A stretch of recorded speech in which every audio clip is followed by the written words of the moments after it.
That's literally just a list of what they added, right? Yeah, pretty much. Yeah, exactly.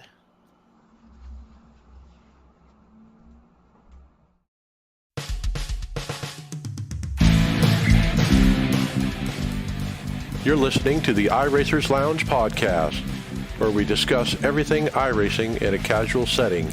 Enjoy.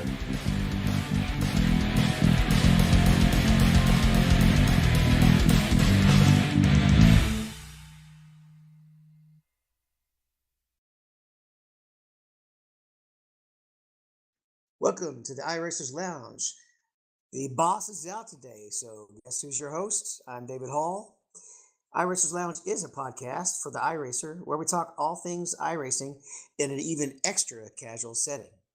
And joining me today are some of the usual characters and some not so usual characters. Adam Jocelyn, The delinquents are here.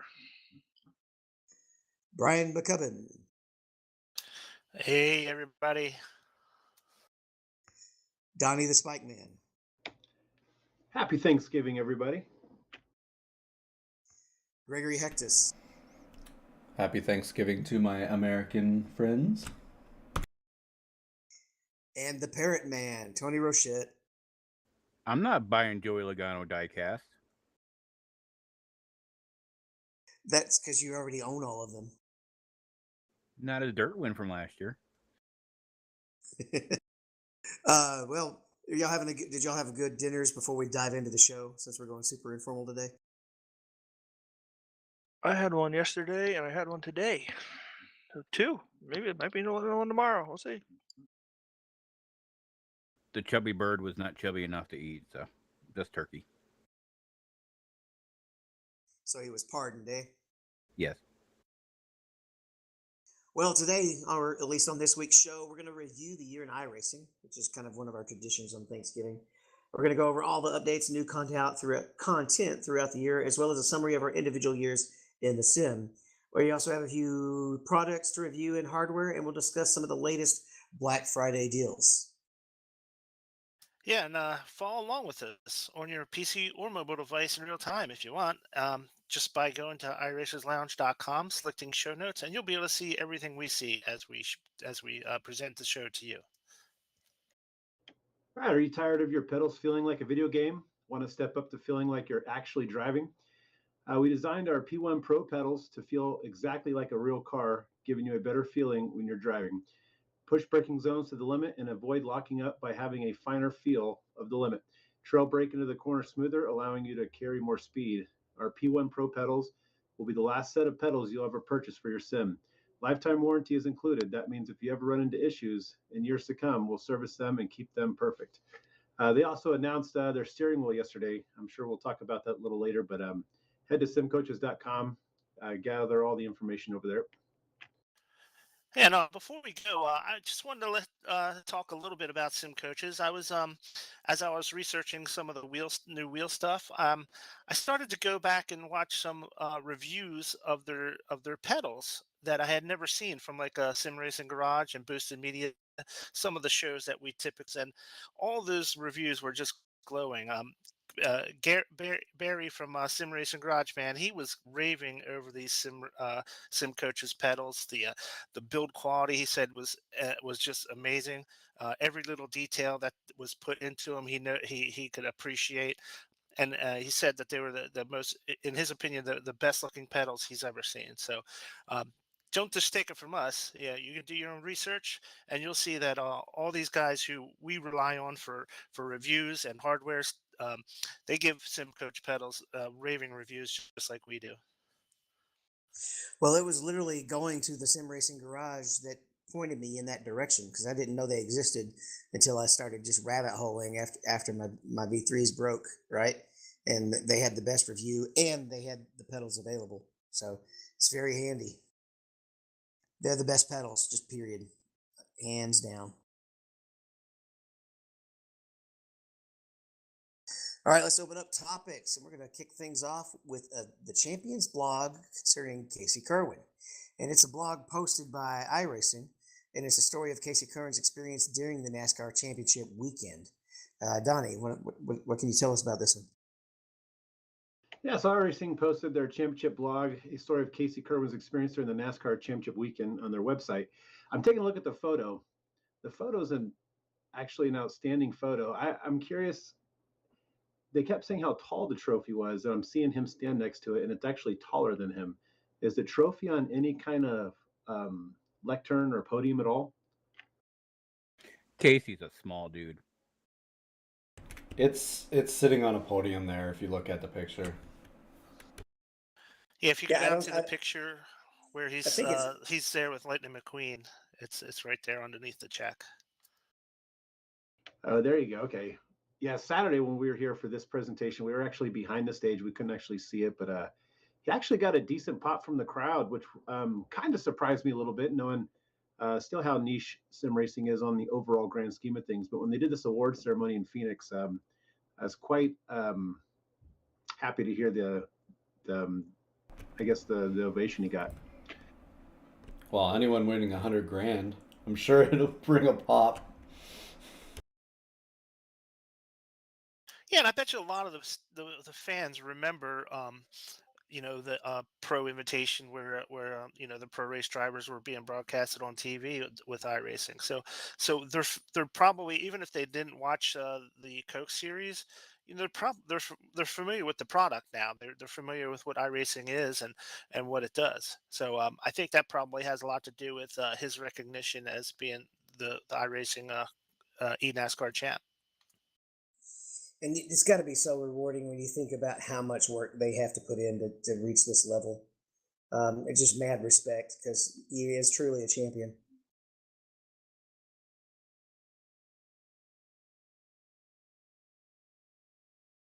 Looks like he got to do some really cool stuff while he was there. Looks like he was able to drive around as a passenger on the track and stuff.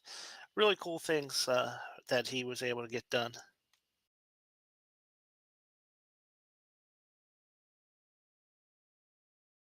All right, well, let's go ahead and take a look at basically each season's review notes, right? And we're just going to kind of hit this a little informally and talk about the biggies. Was it this year? I don't see it in season one. When did we finally get the damage model on the Cup car? I think that was not the first season because that was before Daytona. I don't think we had it for Daytona. No, it was like third, I think. All right, well, let's glance at season one first. The Honda Civic Type R, that was a touring cup car, wasn't it? They brought out two more TCRs. They brought out the new F1 car, right? The Mercedes. We had Knock Hill Racing Circuits. They reskinned and rebuilt Watkins Glen. Hockenheim had some new configurations. They added tires. Was it? Oh, it was a complete brand. Yeah, it was brand new because it was coming with the F1 car. That's right. Okay. I don't know why, but the Hyundai Elantra is on here listed twice. They added some more iRacing and a lot of new track configurations. It looks like for AI. All right, so I guess kind of road racing, especially the F1, was probably the biggest deal of that release, right? Yeah, I would think that this build would be their, the main thing that they wanted to start the year off with and kind of with a bang, because the Mercedes was the flagship of the year that they wanted to start off with that big car release, with all the videos that came out with it, they even had tutorials on how to drive it and do things with it. So I think this year was more the year of the road racing side, and AI got a huge upgrade most of the year, but the F1 cars definitely started that off. Well, definitely with the first build. I mean, I think most of us were probably at this point just waiting for the damage model to come out as oval centric guys.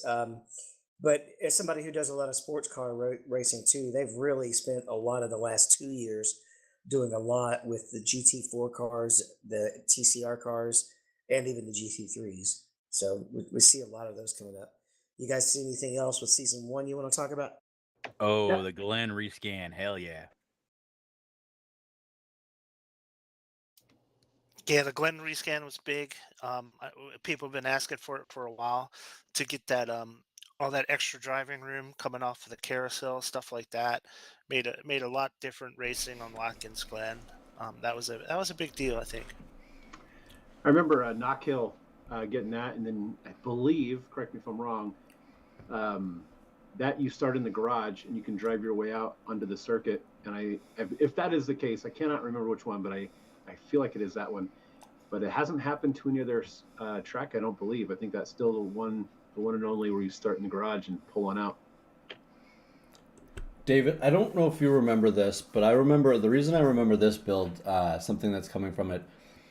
I can't remember what race we entered. We entered a Watkins Glen race with the new the 20 the new Cup car with the new build, and that car was like so loose on that track. It was really hard to drive. It had no grip going for that whole race. I think me and you both had like a miserable race at Watkins Glen, and for some reason that it was around that build time. I remember it for me and you in a race.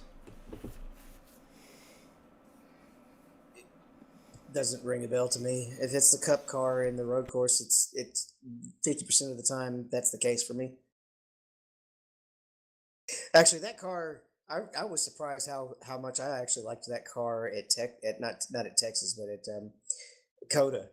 That was the first time I actually sort of enjoyed driving at Coda. It's crazy how different we all are, because I hated it, didn't even run it. Let's say that was the week of my surgery, so I didn't run Coda. I did some practice laps with it, and I thought the last gen car ran better at Coda than the next gen. I think I was just more annoyed with the track limits in iRacing with Coda. Kind of bothered me a little bit.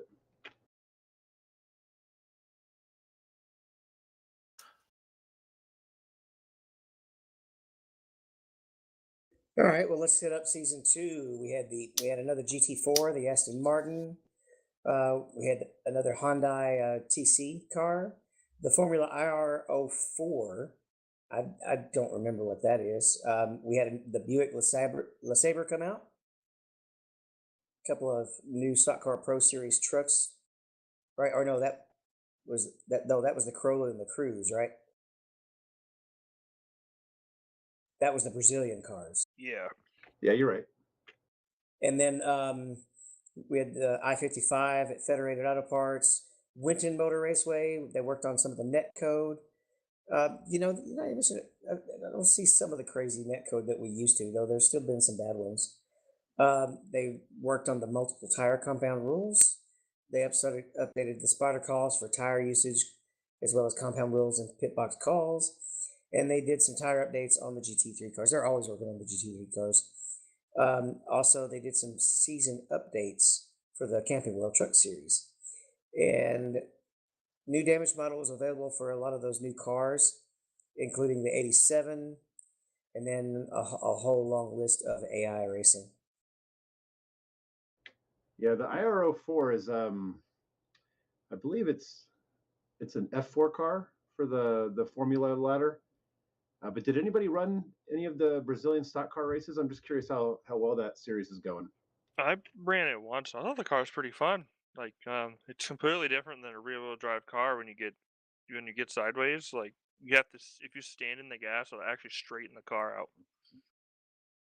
Are they all Yeah, wheel if or you've front driven wheel? TCR, you experience that. You And experience that if you run a I TCR as raced a well. front-wheel drive car once this summer at Oxford, and it's the same thing. When you get loose, you step on the gas, and it straightens you out. And it did the same thing on Yep. here.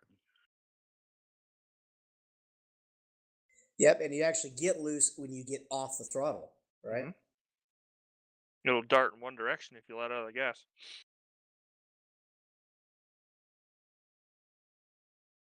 Yeah, racing front wheel drive is a whole different monster. What was it at Spa? I got loose going up Rouge or whatever it's called, and it was going towards the wall. Like 90 degrees sideways, and I throttled up, and it turned back left and straightened out and kept going back down the straightaway, and I was like, okay. Is this when they added the built-in spotter call into iRacing, where you didn't have to use sim racing apps anymore? I don't know. It was a couple of months ago. Yeah, I'm not sure. With all this stuff coming out this year, I didn't buy a whole lot. Now that I'm looking at the last season 1 and season 2 so far, I didn't buy I-55 or Winton. I believe this is when Gander switched back to Camping World was during this season. That's what that update is. Just looking through the car thing, that IR404 is the Formula 04 car.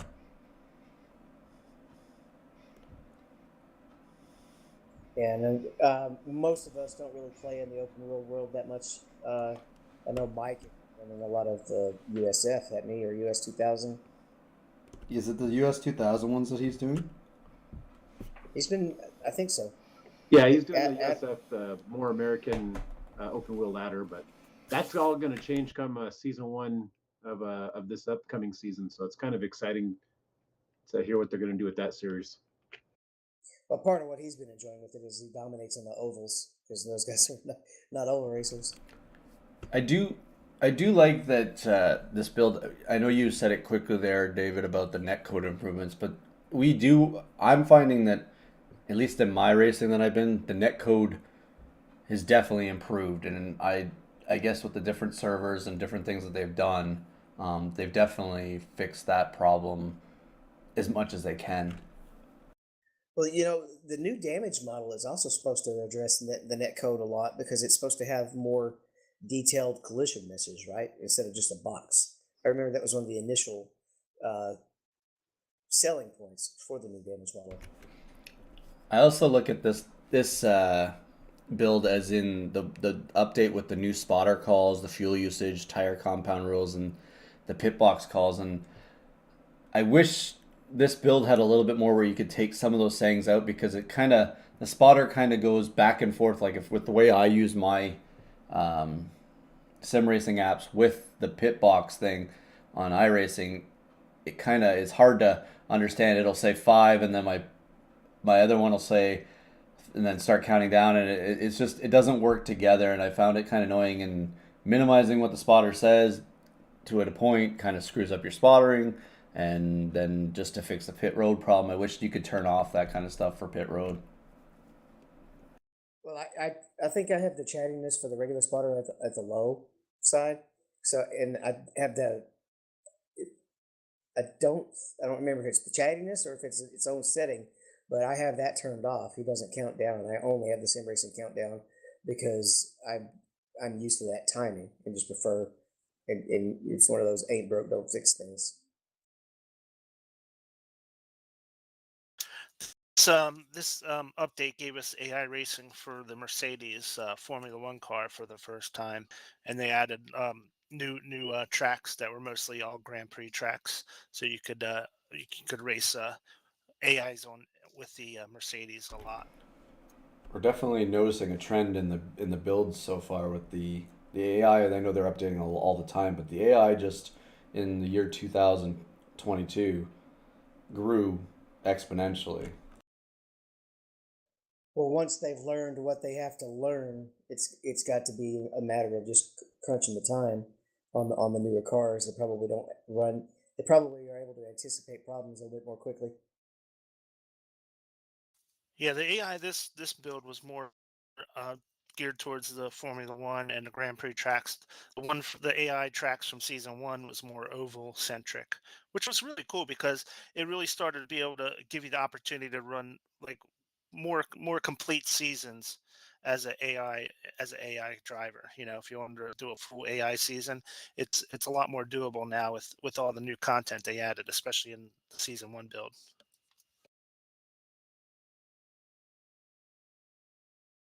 All right, so the big season, I guess, for us was definitely season 3. As I'm taking a glance, the very first thing I see is a new damage model for all 5 of the NASCAR cars. Woo! Well, it's for 5 cars, but it was all 3 of the next gens, as well as the AMG GT4 and the new Radical SR10. Um, we've got the new Mercedes AMG GT3 came out, as well as a GT4. That Radical SR10 came out. I've been meaning to run that and just haven't gotten around to it. I had quite a few new tracks come out: Sandown, Fuji, Port Royal. They did some iRacing UI enhancements, which is irrelevant to me because I don't use it. They added the start zones, and I have not really gotten to experience that until the Winter League race, which we'll talk about a little bit later. So we'll put off talking to that a little bit later, or maybe not. But we'll talk about the start zone part anyway. They fixed the problem with with a bug in qualifying tire warming. Some other updates, grading and cording effects, AI racing for it looks like a lot more of the oval cars this season, right? I just remember the Mercedes being fast when it came to the GT side of the service, or the GT4 side. Now that's where I started to think maybe there's an issue with brand new cars, maybe a good issue. But yeah, I'm looking at this list. I didn't purchase anything, I don't believe, from this list either. I remember that I was using the UI when this one came out, and it felt like it got better. But since it's gone to crap for me, at least, I don't use it no more. Yeah, it looks like the AI for 8 new cars. So a theme here as they're building upon the AI as the year goes on. Well, there's a running theory that the new car that comes out always tends to be a little bit overpowered. It was banned from, or it wasn't even used to start my season. I want to say, I guess it would be season 3-ish, season 4-ish, for the KCE Racing League. They just stayed with the old one till they got to the season of testing the new one out to see how close it was with the rest of the stuff. They didn't want to let anybody use it. Now we got to experience the restart zones this week at Texas in the Winter League. We won't talk about results right now, but I really liked how much less of a guessing game and the narrow restart zones were. It's just every restart was real simple and clean, and you didn't have anybody doing any shenanigans.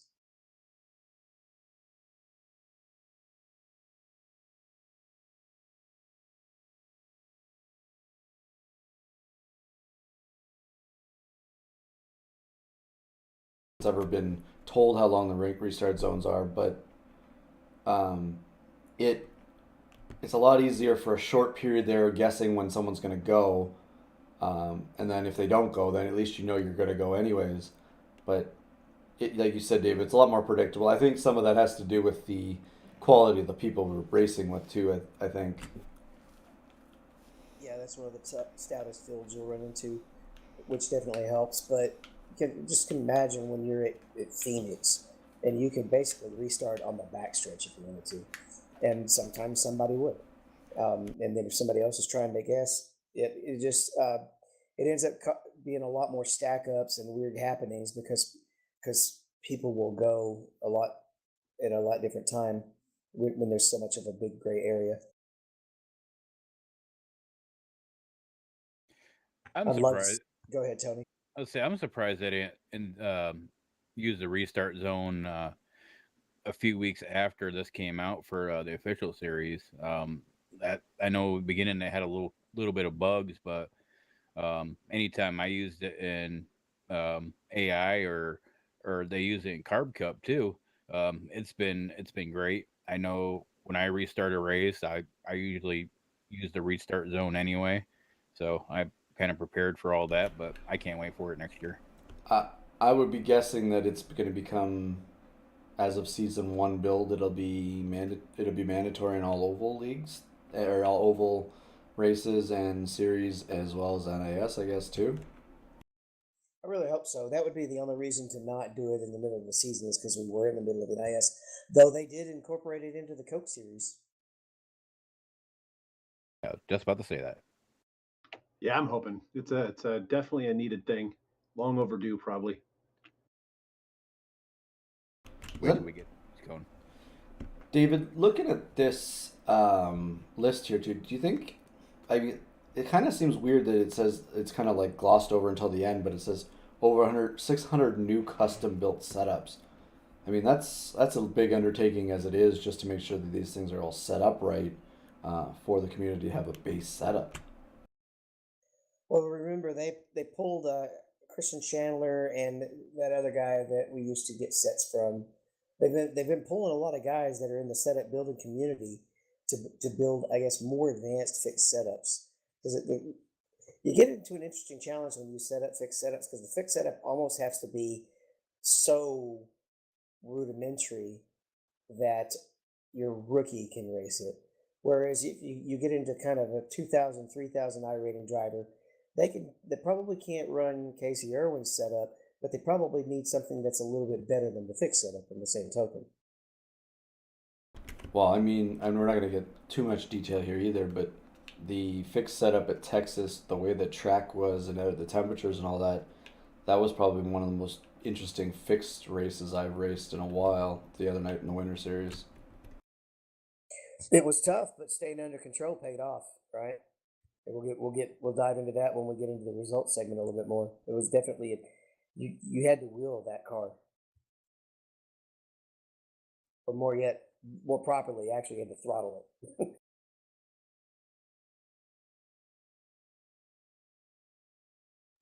Y'all ready for season 4? You got any more season 3 hits? New damage model. No said. Yeah, that was the biggie, and it's really is nice to be able to occasionally scrape the wall and it not immediately end your long run race. I will say, I think it was the last season, but where the damage was supposed to be accumulative over the run, and I'm still seeing guys bang off the wall repeatedly throughout a run, and it not slow them down or not do as much damage as it probably should. That'd be me.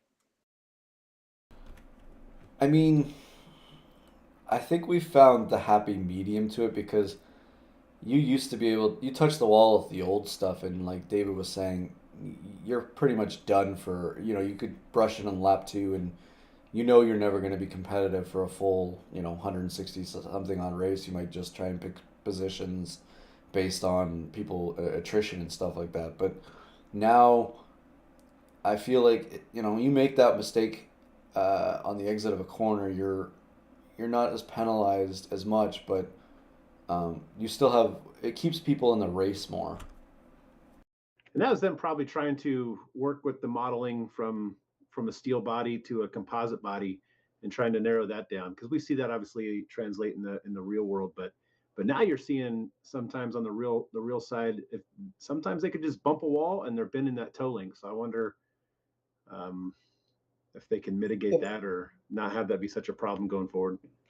that's coming down to the angle that they hit, though. Most of the time when we hit the wall on exit, because we just stay in the gas a little bit too long, you're really flush to the wall, and so it's not going to put any stress on that toe link.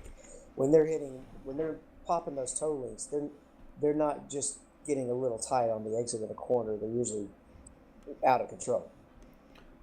Well, and I mean, I've broken a bunch of, where the front tires seem to, on this build, break pretty easily if you get a decent shot on them. And then your race is really definitely done when that's been crunched into. But you're right. You don't see as much on the back of the car, but it does definitely happen if you hit it at the wrong angle. And it's not that far off from the real world. They can scrape the wall, but they're rigid cars, and when they break, they break. But when they don't break, they don't bend. Well, even did Chastain's car even break a link going around the outside at Martinsville there? I don't think it broke a link because of how the way he was hitting the wall. They said he was done after that. That car wouldn't have kept going. He did enough. There was a good side picture of it, and the body wasn't straight, um, aligned with the wheels. So he had done something to it.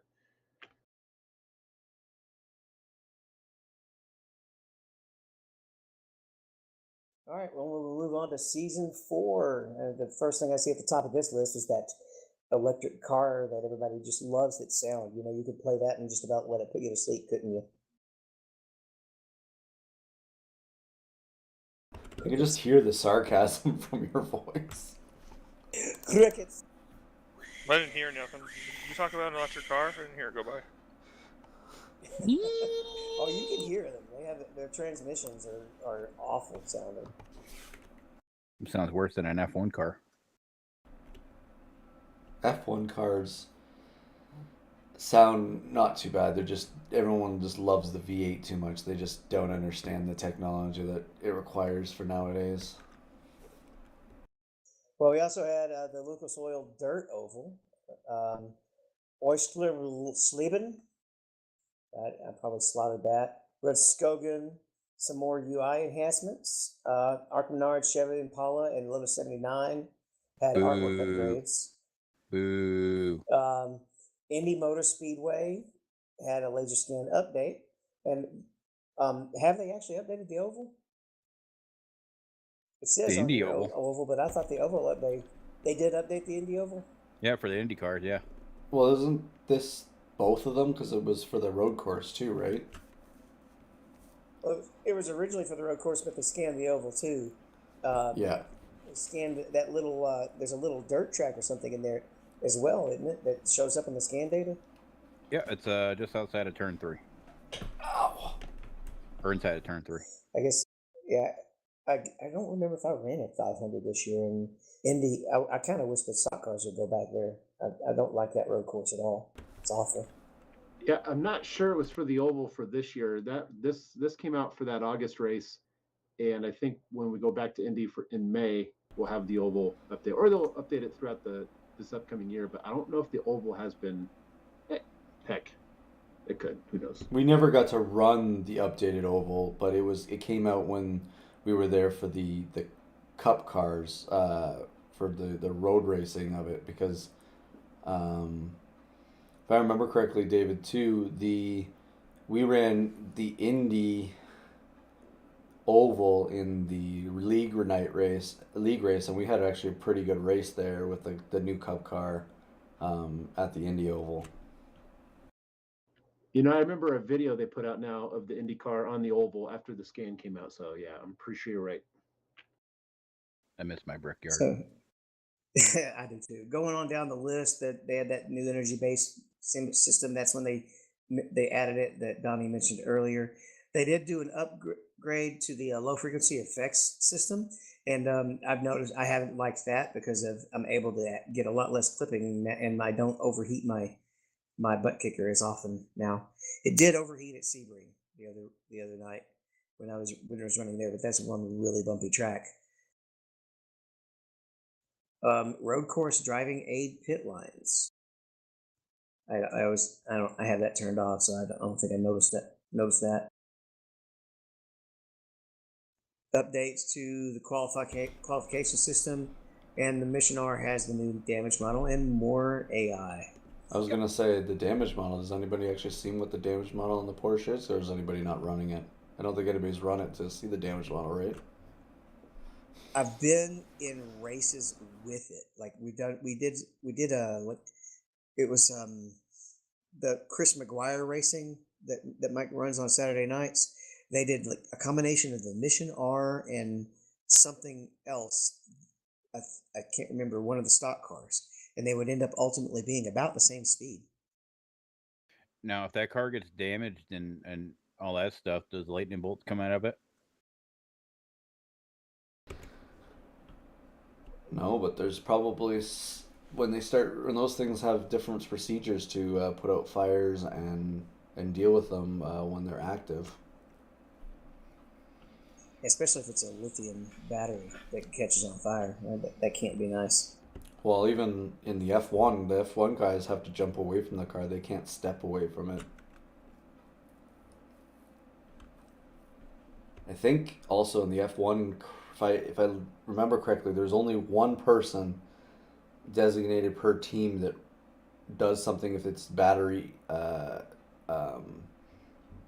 related, to like change it. They have special clothing and everything they have to wear to do all that stuff.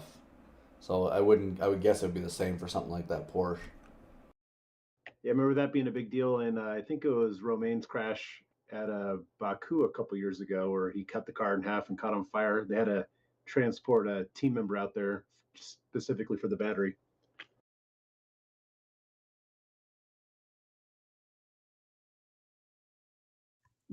the biggest thing that's going to happen for battery technology is they're going to have to find something eventually that's better than lithium. Because there's not much lithium left, and it's just a very volatile metal to begin with. It's always a different evil. It just depends on which evil they choose to run.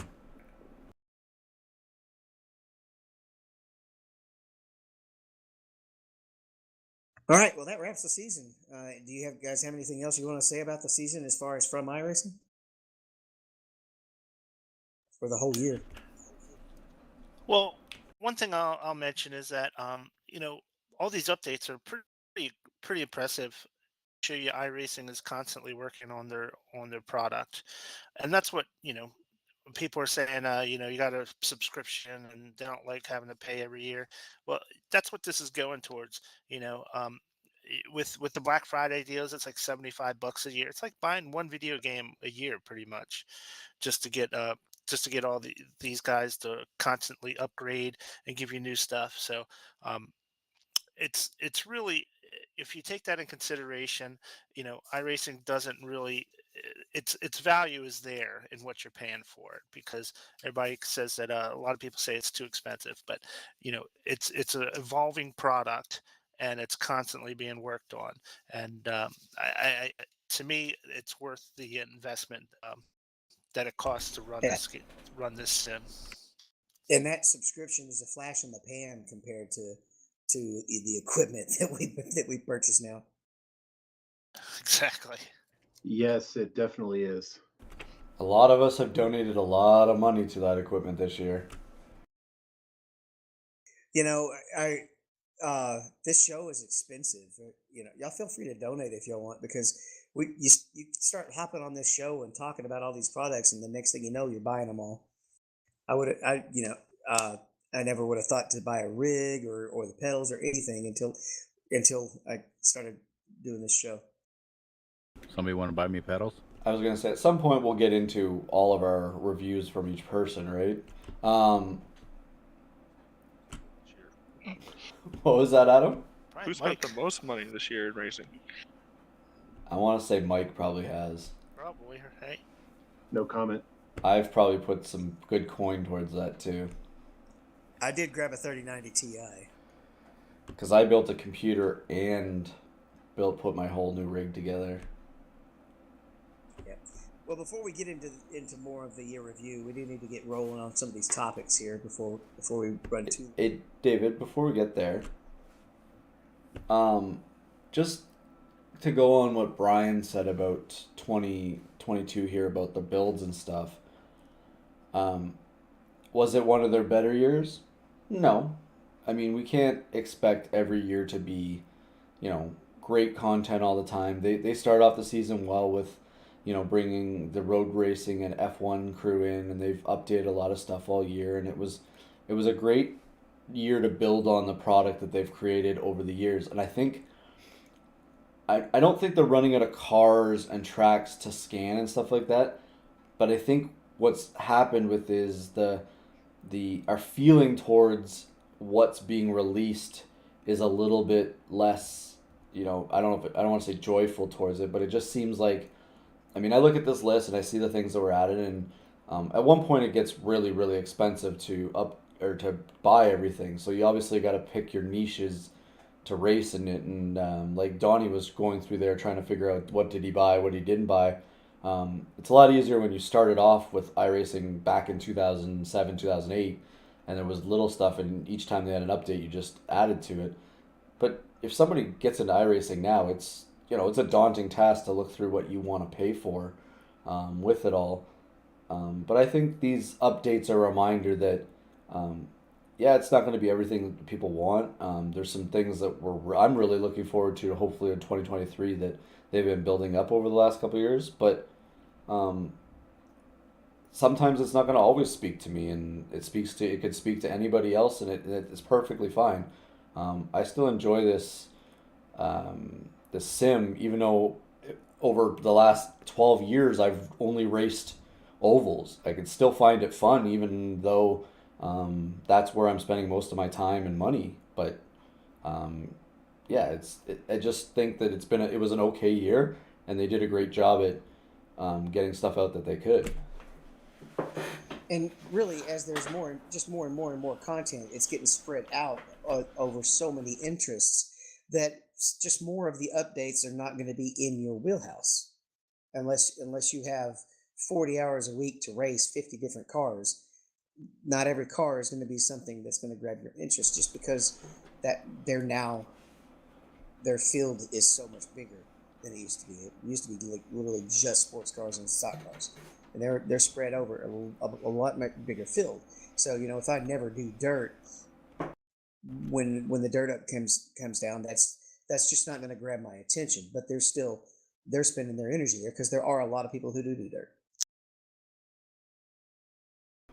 Well, and I think back to obviously when I was early in the sim. I'm an oval guy, and you were saying like oval and road. They were scanning and bringing up the Cup series from the ground up and having each track, and you'd have a new Cup track every build, or a Cup two tracks every build, and it was like, oh yeah, I got this track and this track now, and it's like just adding, and like you said, David, you're splitting it four ways instead of two ways or one way or whatever, and it's just they do the best that they can, and I I really appreciate all the stuff they've added. I think it's one of the reasons it's really hard to do everything on here too, and it's sometimes can be overwhelming to we talk about, oh, did you do this or do that? Well, there's so many races going on at all times, and we all have lives too, right?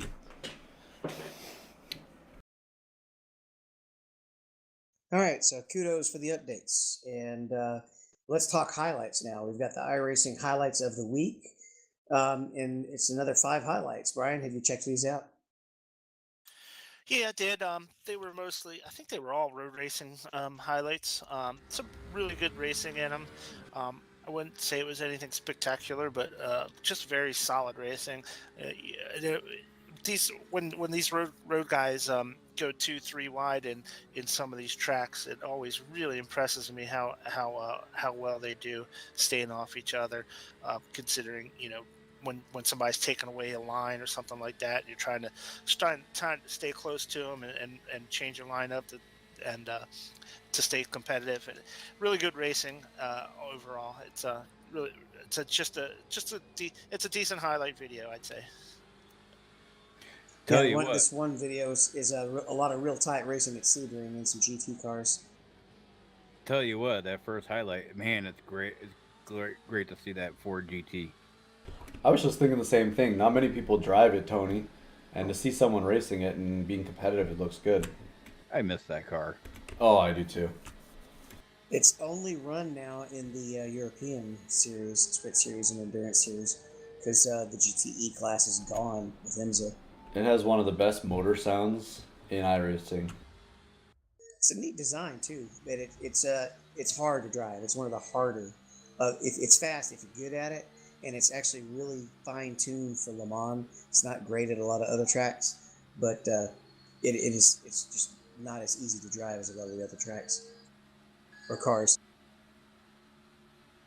Is somebody running the Mission R right now? Nope, that was the video playing on my tablet. And in case y'all haven't noticed, I sound different. I'm in Bentonville. I'm not at home. David's in his Porsche R, just driving around. You hanging out at Walmart? I would drive one of those around town. You hanging out at Walmart? No, but I was in Walmart earlier. There's people who have to live here to work at Walmart, right? And all the corporate offices. It's actually a really, really super international town. I almost it's like little New York.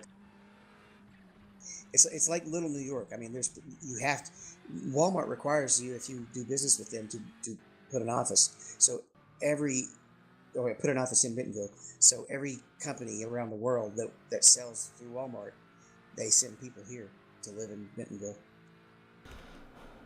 Looking through that GT4 battle or whatever is going on at Sebring, I still think Sebring's probably one of the most well done tracks on iRacing 2 for visuals with the sunsets and and the lighting effects.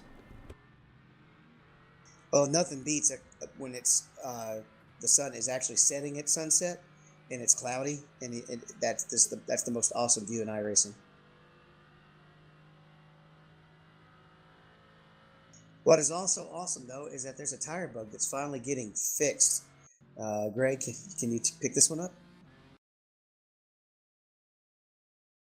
Yeah. So it's a tweet by hold on, it's coming up here. So Pablo Art. I don't want to screw this up. Pablo Aruch. Sorry, Arujo. Arujo. Okay, sorry, Pablo. The J is pronounced like an H. I guess I screwed that up. So he posted. Just read the article. He posted up something from the actual forums page Did we lose Greg? Oh, can you hear me? You got me? You guys hear me? Oh, you know what? Is that better? Any better? Anyways, so Michael Hinkle 2 posted that after some additional testing. All right, I'll pick it up. What's wrong? It's a tweet from Pablo Arujo, and he basically says that there's a tire bug getting fixed, and it's a forum post that they found something that it has to do, I believe, with when you swap drivers. There's a loss in the performance of the drivers, right? And I think they figured it out with some testing. Yeah, Dave. It says that if you only switch the driver and don't take new tires during the stop, the new tire will be a second off the pace, depending on what track and course you're on, and it'll be really hard to drive. While if you keep the same driver, you'll absolutely show no loss in performance. So for some reason, if you switch drivers and don't change the tires, the car performance falls off. And it was tested with some really good drivers, like 7K plus iRating drivers. So high-end drivers, just to let you know that it was not, it was not the people driving it that were having the issue. So apparently it was something that they've worked on and have fixed. You guys hear me? Yeah, you're good. Okay, so I was trying to say that there. I didn't realize you couldn't hear me before, but yeah, this is kind of interesting to know that. And he's gone. I don't know what's going on here. You guys still hear me? He has a force mission R for his microphone button.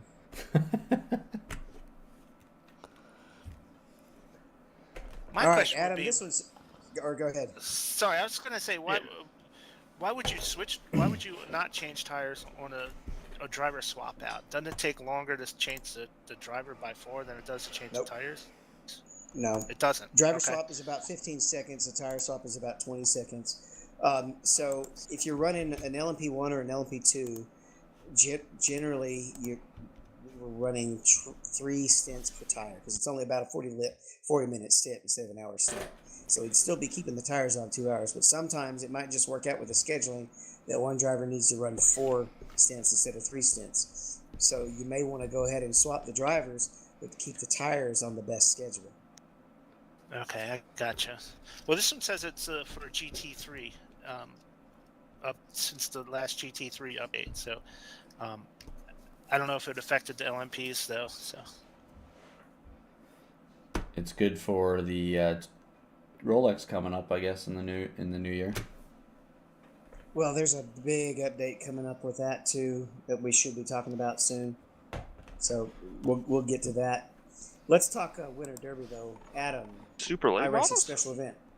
Yeah. This is your deal, ain't it? Yeah, this is my wheelhouse. So, iRacing's holding they can't, for some reason, probably because due to licensing, they can't say Snowball Derby, but they're holding a Snowball Derby type of event that actually goes off in about an hour, the super late model at 5 Flags. I don't know if it's 300 laps or 250 laps, but it's definitely a longer race than a normal official super late model race, and I think you only get a couple sets of tires, so strategy will play in.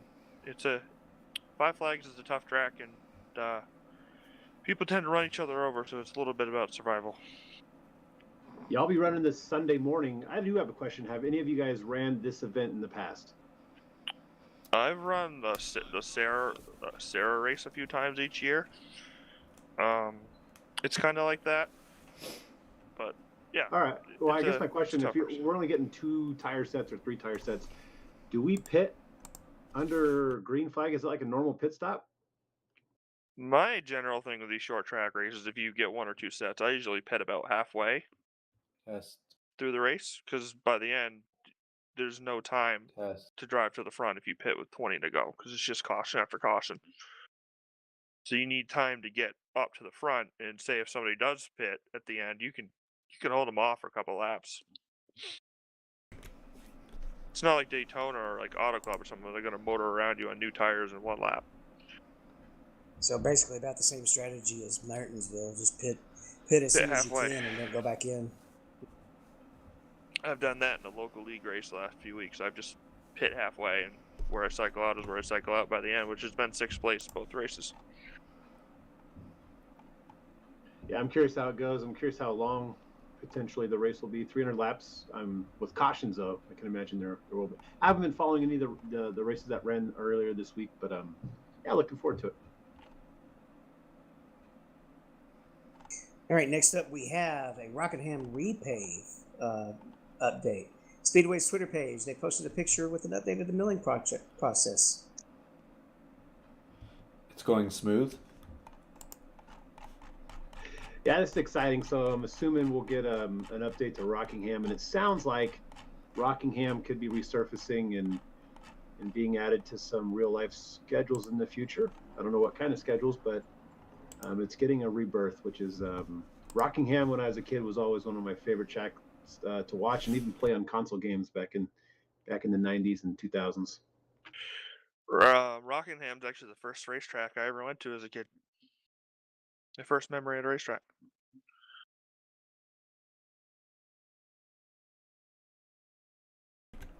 It was a track that really chewed up tires too. So if iRacing is going to scan it and get it in the sim, because it'll probably change the tire wear quite a bit.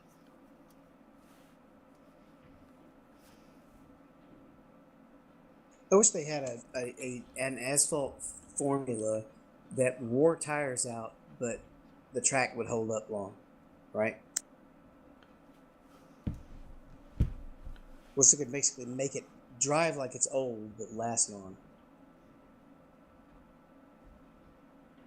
They could have used that at Atlanta.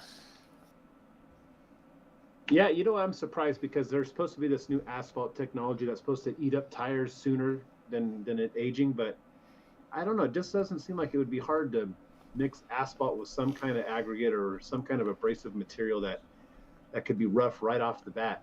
Yeah, I don't know. It doesn't make sense. But does that cause it to age too quick? Is the question. Potentially, yeah. Yeah, you might say we're impatient for the tracks to get nice and seasoned in.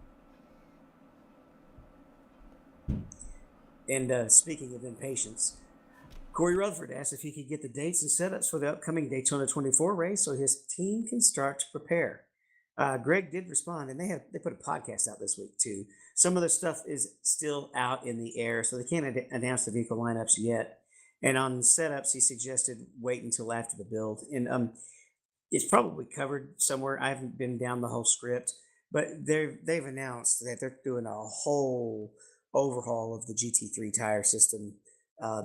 So it's none of the old setups are going to be worth a dime when the new build comes out.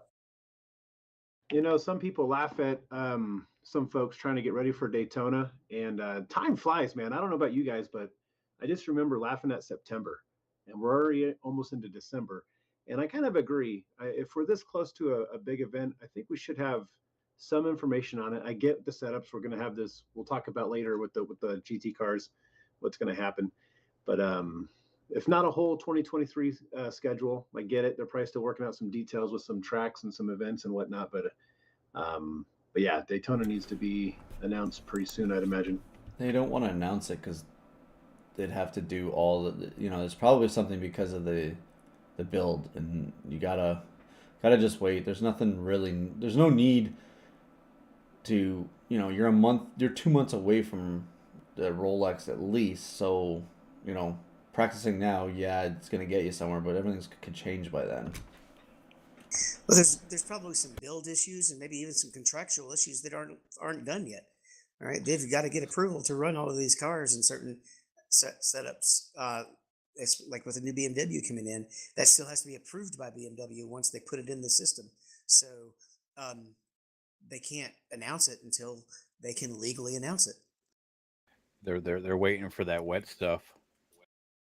Yeah, I was going to say there could be a weather up too. Yeah, I think we may have predicted we'd get rain by Daytona, but who knows? Probably not going to happen. Brian, you're I driving think during the rain. I'd think they would be teasing it. I don't think that's one they could hide. Well, they kind of a little bit, right? Early in the year when they were doing that charity race, they had some videos of rain. So I don't know. Does that mean it's still that far away that they're going to wait another build after this one?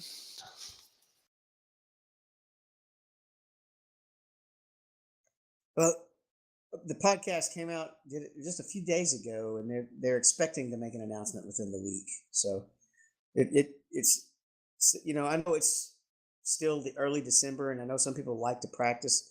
But if you really want to practice for the sports car racing, they're at this week. Where are they? ESS is at Sebring. Imola, I think, is IMS is there. Go run those tracks and just continue to get experience running multi-class racing. It doesn't have you're going to gain just as much from that instead of turning a bunch of solo laps at Daytona. Well, we only got one little over a week for the new build. We're in week We're 11. back.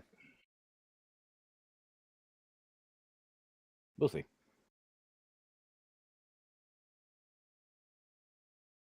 Yeah, it won't be that long, will it? All right. Well, speaking of new builds, and we just already talked about one repave, we got another repave going on. It looks like on the IndyCar website, they're showing the progress on the Road America repave. Have you had a look at this one, Brian? Yeah, I just took a brief look at it. I didn't even know Road America was due for a repave, but uh, but yeah, looks like it's getting it. Um, so Road America doesn't really go into stock cars, so it's not something I really play around with. But I don't even know if I have it on my service actually. But yeah, it always brings up the question, how soon can we get it updated on the service? I'm curious. I just ran this track last week with the BMW. I'm at the top of the hill of this picture here, behind the blue Corvettes, under the Corvette sign. It is kind of bumpy, but um, maybe just the track's getting bad in some spots. But I didn't feel like it was a terrible track to run on surface wise. Is it the Wisconsin winters? They're destroying the asphalt. No, they put that protective layer over it. Protector later or cheese curds. Yeah, but that's cool. I'm sure we'll have to get out there and scan that one as well. But yeah. Well, they're saying fast laps for 2023. I wonder if that's going to have any issues with their racing quality when they get back out there. But they have their heavy braking zones, which always helps for passing.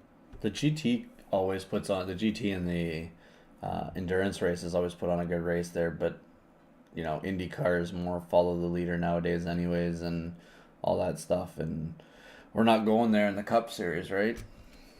Not anymore. They ran there last year, or not last year, but the year before. Last year. Oh, they did Last run last year, two. but the cautions just take too long. That's kind of the biggie. The cautions take so long. Yeah, so usually the It's- Xfinity Series puts on a good race there, but yeah, the cautions are way too long. Yeah, it's just too big of a track for a NASCAR style race. All right, next up we have a commercial, Donnie. Yeah, I was just taking a look at it. My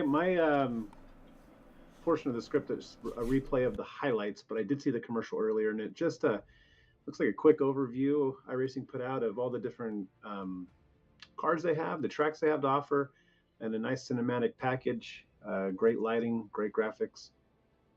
It's a good video to check out if you're interested in getting into the service or you're new to it. But for my video here, it's a rehash of the highlights, so I don't get to see it right now, but I did watch it earlier. Well, the commercial is a highlight reel, sort of.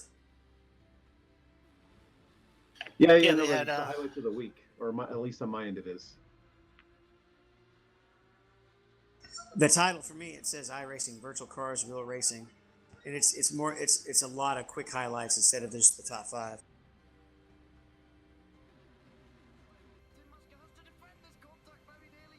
I like that as a little slogan, virtual cars, real racing, because that's what it is. I mean, the cars aren't really real, but the experience certainly is.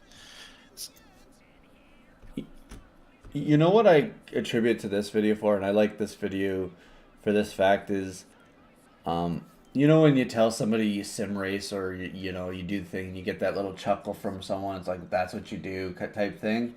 This is the video I would use to show them what this sim is about. This is what you use to say, you know what, it's not just a video game. It's something more different than that. And they'll chuckle at you while they're watching some stream or shoot somebody in Call of Duty. Yeah, I mean, I take it for where it is. There's a 17-year-old kid at work that every time I talk about it, he's like, "Oh yeah," and I'm like, "You go back to your Fortnite and don't even talk to me."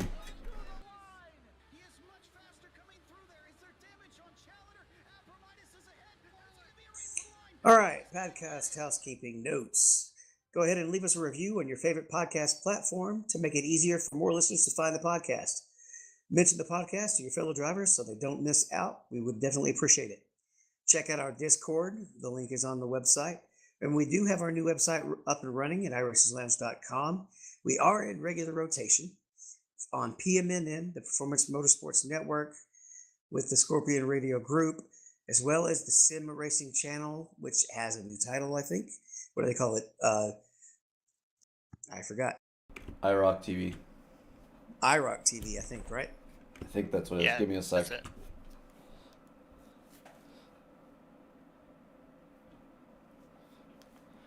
All right, let's talk some hardware, software. We've got the Cube Controls list of Black Friday offerings. What do you think, Donnie? Yeah, so Cube Controls posted to their Twitter account. They got their 4 wheels, well, actually 3 wheels and a quick release system. The new CSX3 is 5% off. The Formula Pro wheel without the screen, I believe that's the one Mike has, that is 12% off. Looks like their normal GT wheel is 16% off. And it doesn't say when it carries through here on their post, but if you're looking for a new wheel, you're looking into Cube Controls, go ahead and check out their site, and you're going to get some decent deals.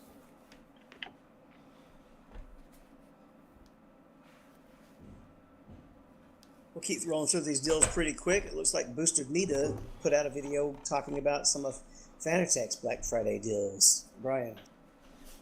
Yeah, Fanatec actually had a big list of things that are on sale this year. I remember last year Fanatec was really slim with what they put out, but this year they're going deep into Black Friday. For example, the Club Sport pedals, the V3 inverted, are 33% off. They're actually the same price as what the normal V3s are, $399. They're normally $599. It's $200 off that. That's a good deal. The regular Club Sports are $100 off, $299 to $399 or $399 to $299. There's 20% off of their podium wheelbase DD2. That's going for $11.99 when it's normally $14. So that's a $300 savings there. Lots of other stuff. The boost kit for the CSL DD to go from the 5 newton meter to the 8 newton meter. That's on sale at 30% off. So if you have Fanatec stuff or you're looking to get into Fanatec, definitely check it out. These prices are really good this year, and they span a lot of products. I wonder if they're doing this in a kind of counter to Ace Tech and Moza coming on the scene and taking some of their mid-range market away. Well, it's their 25 year anniversary too, so that's one of the reasons why they're doing a lot of stuff.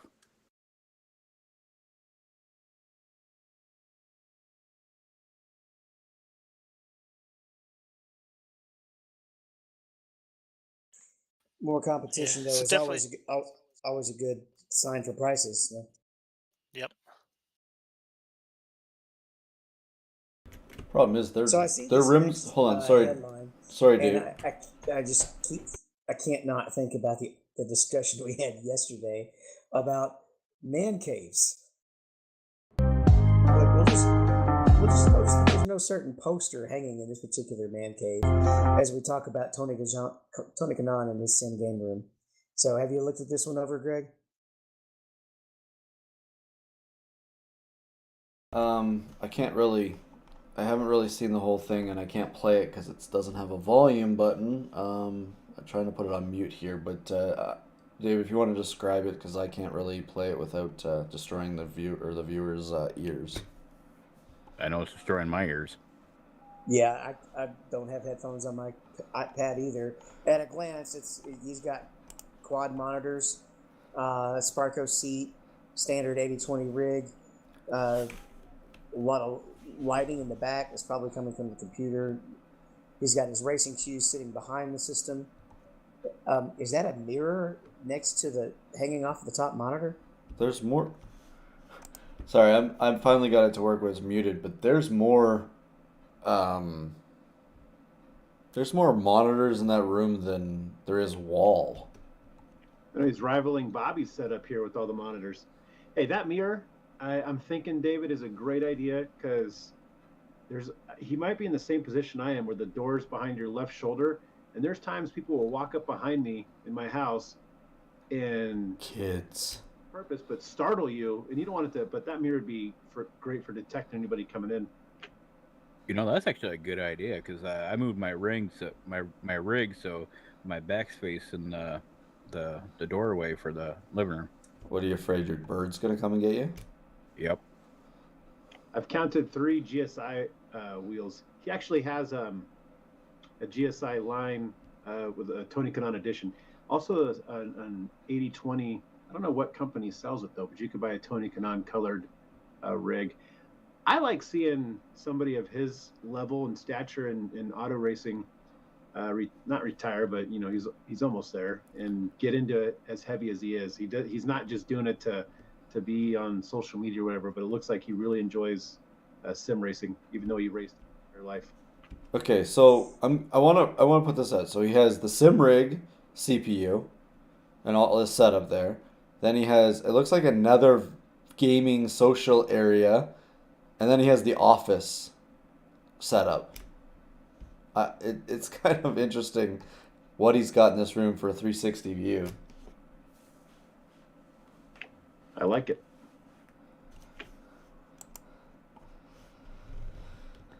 Yeah, it's definitely full on setup. He runs a lot. He doesn't. I haven't seen him much lately. The last year or two, he would run a lot of actual IMSA races and other multi-class racing. He'd run the sports car division, which was the only way I could pass him since I was running it. He must like the MCU if he's got all these Marvel characters in it too, right? Well, at least it doesn't have a Zach Brown poster. I wonder though if he agrees with everybody else who doesn't seem to want to buy the US GeForce RTX 4080. What we've got is that consumers are balking at NVIDIA's GeForce that's priced at basically $1,200 in the US market. So what's the real big difference between the 4090 and 4080?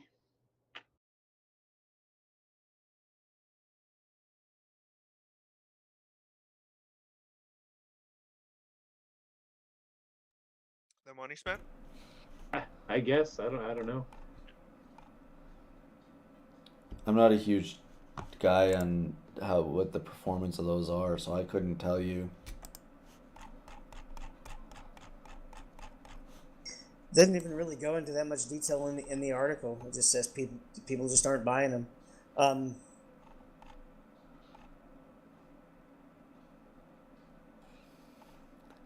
That's a relatively cheap price for the new 4000 series, right?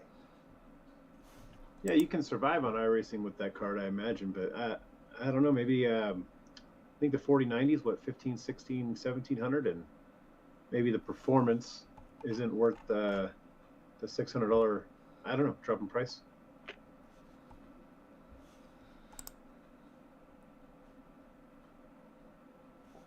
Isn't those cards are pretty big cards too, aren't they? Isn't it like it's hard to, like, you got to have a certain setup just to even get the card in a case.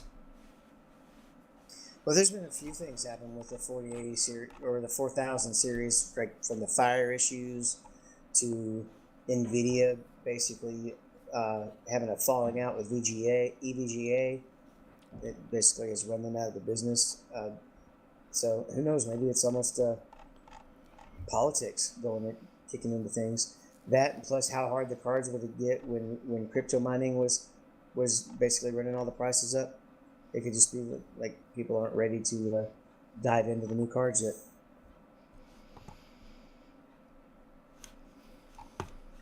Add to that, the 3000 series prices are all tanking now that the 4000s are out, and that they may just still be strong enough for what some people need. That annoys me, but it is what it is. Apparently, the 4080 is 30% slower than the 4090. So it's like a 3080. That's a pretty big drop, but it's also roughly 50% cheaper. Yeah.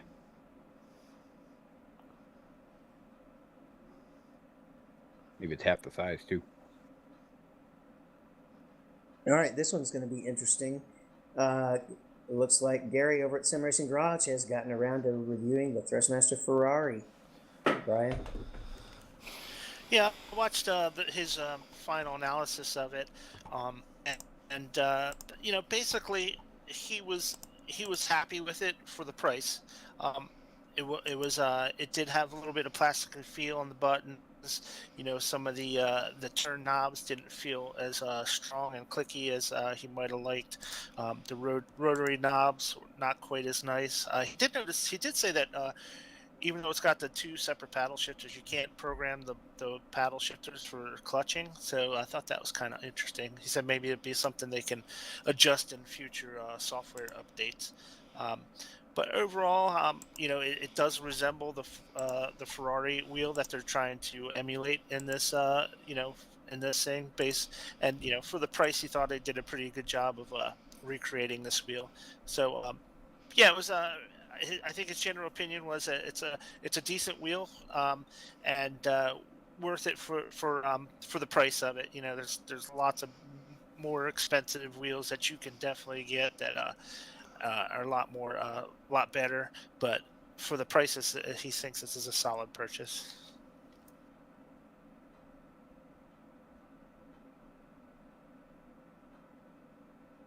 And then staying in the lane of what we usually consider our entry level pedal or hardware, Carl Gosselin has also taken a look at the Logitech G Pro pedals, Donnie. Yeah, so Carl Gosling, my now number 2 favorite reviewer on YouTube, reviewed the Logitech G Pro pedals, and I don't know if we've had a lot of videos. I know we had a lot of videos on this pedal set coming out, but not any reviews. So I kind of like this guy I've mentioned the last couple weeks, but he did say it's a step up, obviously, for the regular Logitech line. Obviously, it should be. It's going to be priced at a higher price point. It's new to them.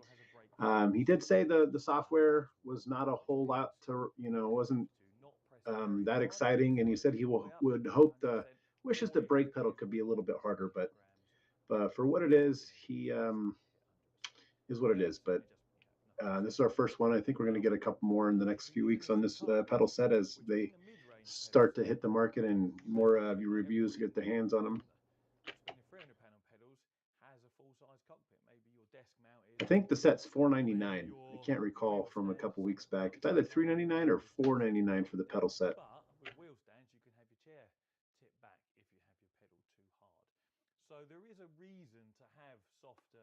Are they load cell? Oh yeah, they're load cell pedals, and even with that, this is another thing about this guy, because now I remember some other reviews. Everybody seemed to like the brake pedal and give good feedback upon it, but He's very honest about it. He wishes it could be firmer. But yeah, no, it's a load cell pedal. He said that they were really good console wheels, which makes me think that they're not quite up to the standard of like a serious sim racer, but good for consoles type of thing. Yeah, they do look a little bigger. Like you can actually put your feet on them and use them pretty well compared to the Logitechs you can get right now. But yeah. Any brake pedal where you have to control how far you push your foot instead of how hard you push your foot, it's you're just not going to have as much success. And it'll actually, I remember my V3s, my knee would hurt after some road courses because I was having to kind of float where my leg was while I was trail braking instead of being able to just only push a certain hardness. And we've got one more reviewish kind of thing, Brian. We've got a Mozo Racing Wheel unboxing. The first thing I noticed as I glanced at the video is that it comes with a lot of stickers. We got Robot David. Ray, you want to pick it up? Oh, I'm going robot? Yeah, you're gurgling. Bikini Bottom over here.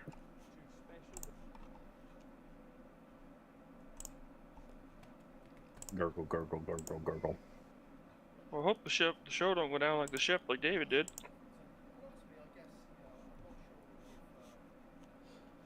Now, did anybody watch this video on the Moza wheel?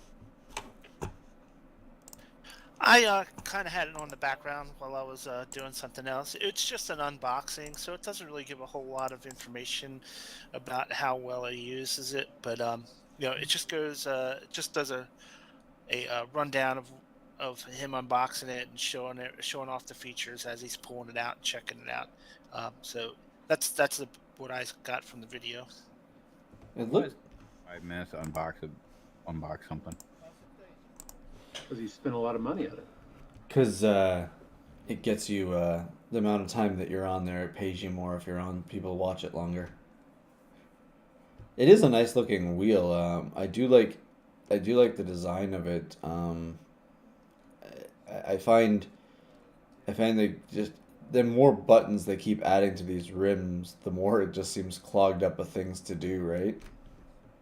Yeah, especially if you're in VR and you have to try to memorize where all these buttons are located, and you're switching maybe from one wheel to the next. If this is your everyday wheel, you'd never use anything else. It's one thing, but if you pop this off and put on a oval rim that's got different buttons in different locations, and your mind just goes crazy when you can't see what you're doing. Do I sound better now? Yeah, we got you. All right. Yeah, this is about the same number of buttons you see on all the other wheels. If you're dealing with Formula wheels and you're actually applying the traction control settings and other in-car adjustables, you want those knobs. And you can get away with, you got button flashing and boost, turning on, off and on the boost, pit speed limiter. So there's a lot of things you can put those buttons to use for. Add to that, the button box, and I still have almost everything programmed to something. It's good now, I guess. For a minute. Is it still messing up? It's every couple words.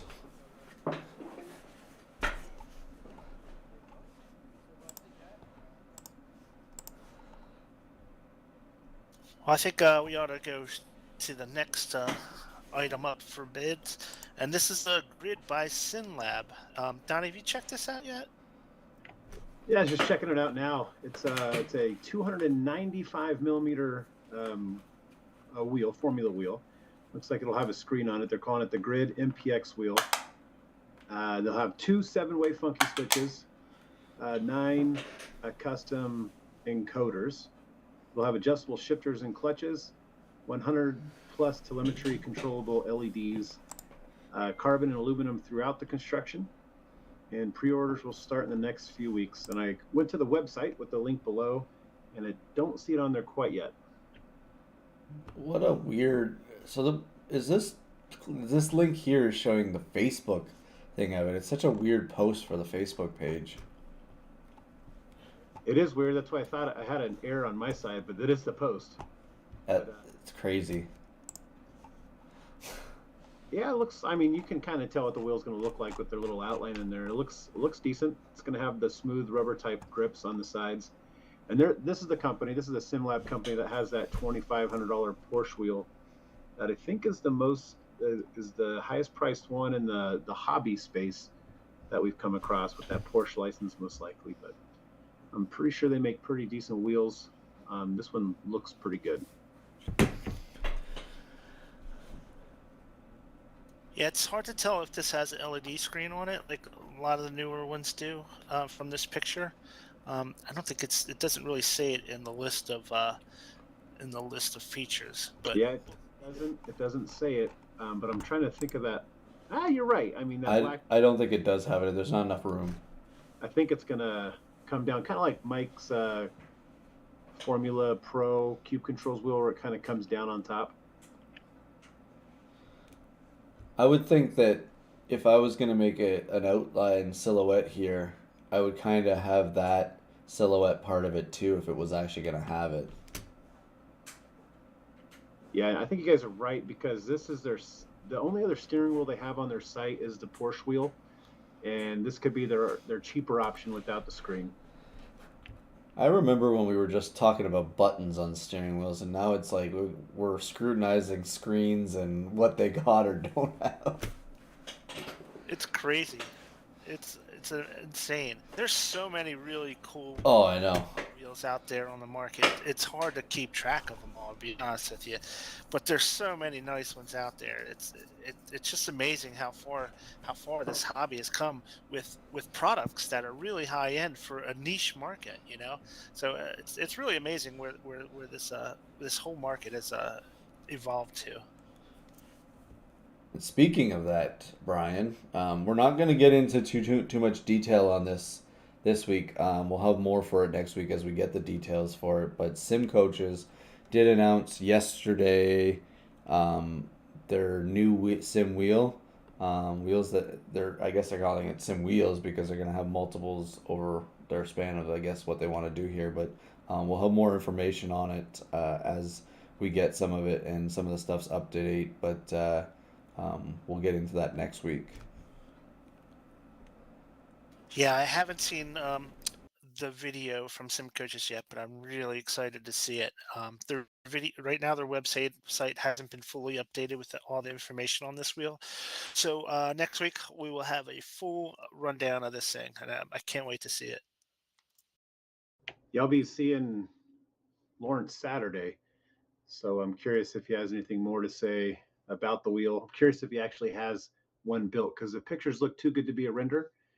So I'm curious if he has one on hand to look at.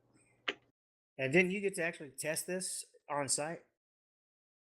No, he hasn't had it. He hasn't had it put together since on the few occasions I've been there. But the thing he told me about a month ago was that, I don't know if you guys watched the video, but his thing is none of the other wheels use USB 3.0, and he says that's going to be the thing that changes how the wheels perform and the power that they use.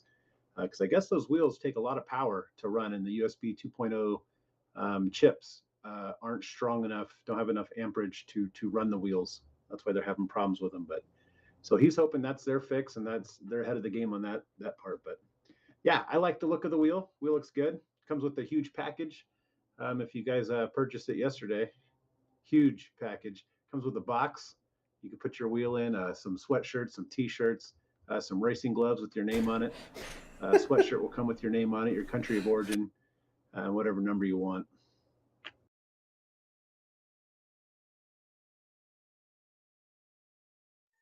I'm not in the need for a new Formula wheel, but my oval wheel is pretty beat up. So if he starts testing one of those, I'm going to try to get in the front end of that. You know what? My signal is better now, yeah.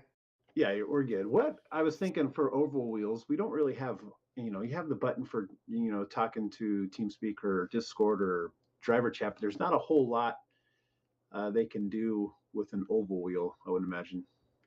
Yeah, that's what I was thinking, Donnie. you can't get all those bells and whistles on there that are functional and useful on an oval wheel You for the know, car itself. I You take can. that But you could back. do it for different. So when I was at that SRX event a couple weeks ago, I looked inside. So their main series is it's electric. They're electric rally cars. And I looked in, and sure enough, it's a 14-inch wheel, deep dish wheel, oval wheel, and it could have been the same damn wheel I run on my rig now. And it did have a screen on it. They had it mounted with like a button plate behind it. Now I can't remember if I saw paddles or not. I'll have to look at my pictures. But Yeah, my oval rim has a lot of buttons on it because it's actually a Porsche rim, but it's round. And it was the one I originally had ordered to be my only rim, and then I got the Formula rim because of the back order with the direct drive. is it deep dish? But it is 13-inch, not 14. No, he's talking about no, it's not a deep dish. It's a flat wheel. Okay, so yeah, so like my oval wheel I run on it's a deep dish, typical stock car oval, but the rally cars had that. They had a 14-inch deep dish wheel, which kind of surprised me. I wouldn't think they would run that kind of wheel inside the car, but they also had it mounted to a button plate with a little bit of a screen. The screen was just more for RPMs and shift indicator, but I was surprised. And they probably had about 8 buttons within that plate as well. So yeah, I don't know. Maybe there is an option for getting a decent oval wheel out there. Well, I use my Xbox attachment to my 15-inch oval NASCAR rim. But the one thing I haven't seen I mean, obviously the roadside is a lot where all the LCD screens and stuff have been added in. I'm really surprised they haven't come up with a dash mount that kind of resembles the stock cars dashes nowadays to attach to some of these wheelbases for racing. I mean, it's kind of just an additional thing. I mean, a lot of people use like third-party things like an iPad and stuff like that to create kind of dash like that. But I find that the oval side obviously doesn't need a lot of LCD screens and stuff like that because that's not what they do. But I'm just really surprised we haven't done the dash of like someone hasn't created the NASCAR dash. All right, well, let's go ahead and jump to results, and we're going to kind of try to jump through the regular results so we can kind of talk about year in review pretty quickly. So we'll start with the Winter iSeries racing, and I think it's mostly Mike is the only one running it. He wrecked out on Friday, started 24th out of 29, got up to about 16th, and then on lot 44. There was a caution in front of me, and I couldn't miss it, and had over 4 minutes of damage. The wheel steering was messed up, and so he parked it.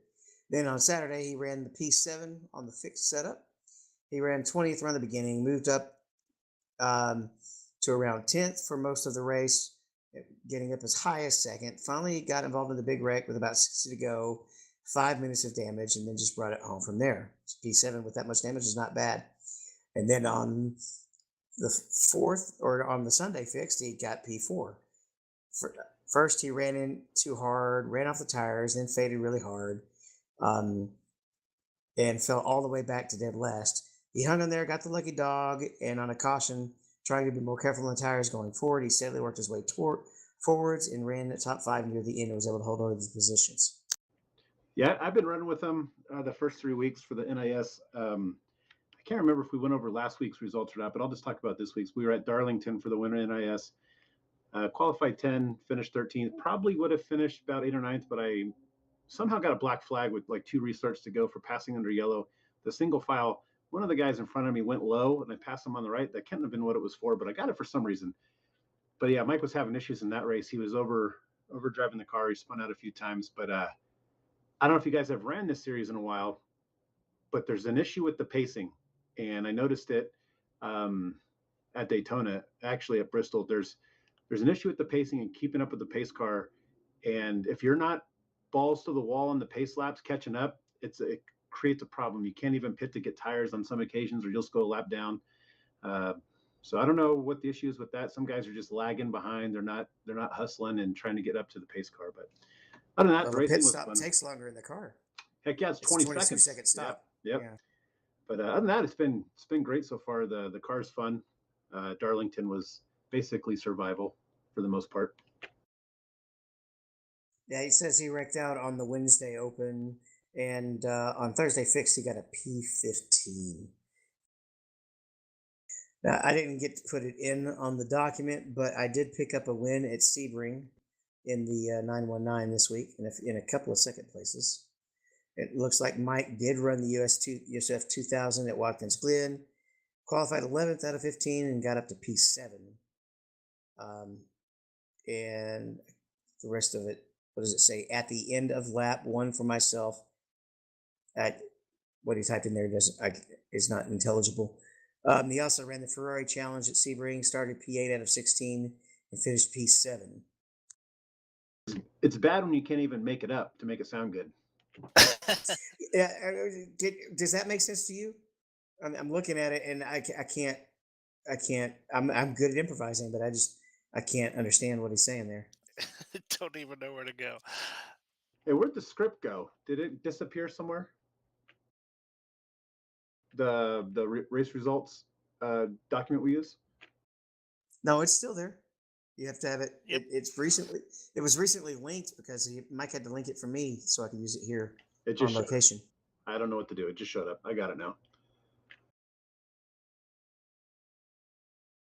So not a whole lot of, it's off season, so there's less official racing going on. I basically play around in the sports cars, but we did get to run the Winter League again, and I was able to be back to premiere this season.